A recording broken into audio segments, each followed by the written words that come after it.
Indian അത്ലറ്റിക്സിൽ മിന്നും പ്രകടനം കാഴ്ചവെച്ച വനിതയാണ് മലയാളിയായ ജി വസന്തകുമാരി.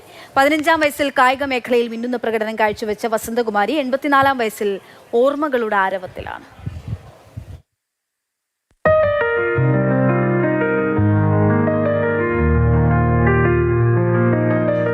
വർഷങ്ങൾക്ക് മുൻപ് ബംഗളൂരു ശ്രീകണ്ഠീരവ സ്റ്റേഡിയത്തിലെ ഹൈജംപ് പിറ്റിലായിരുന്നു വസന്തകുമാരിയുടെ മിന്നുന്ന പ്രകടനം. ദേശീയ അത്ലറ്റിക് മീറ്റിൽ ഇസ്രയേലി കായിക താരത്തിന്റെ റെക്കോർഡ് പ്രകടനത്തിനൊപ്പം വസന്തകുമാരിയും തലയുയർത്തി നിന്നു. വസന്തകുമാരിയുടെ ഇരട്ട സഹോദരി വിജയകുമാരിക്കായിരുന്നു ആ മത്സരത്തിൽ 3-ാം സ്ഥാനം.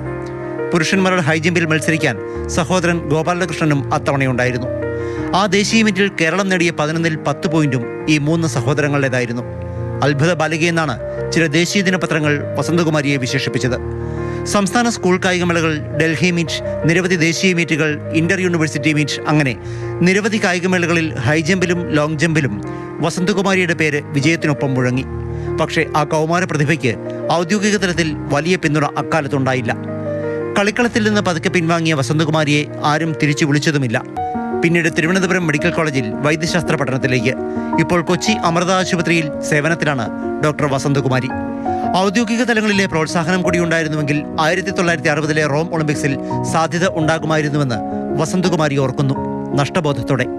മാതൃഭൂമി മാനേജിംഗ് ഡയറക്ടറായിരുന്ന VM നായരുടെയും കവയിത്രി ബാലാമണിയമ്മയുടെയും മകൻ ഡോക്ടർ ശ്യാം സുന്ദർ നായരാണ് വസന്തകുമാരിയുടെ ഭർത്താവ്. എഴുത്തുകാരി മാധവിക്കുട്ടി ഭർത്തൃ സഹോദരി.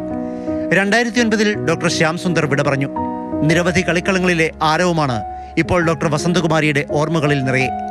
കളിക്കളത്തിൽ എവിടെയോ നിറഞ്ഞ ശൂന്യതയുടെ നഷ്ടബോധം ഉള്ളിൽ തിരയടിക്കുമ്പോഴും നിരാശരാകാതെ ഉയരങ്ങളെ കീഴടക്കണമെന്നാണ് വസന്തകുമാരി എന്ന 50കളിലെ മിന്നും താരത്തിന് പറയാനുള്ളത്. മാതൃഭൂമി ന്യൂസ്, കൊച്ചി.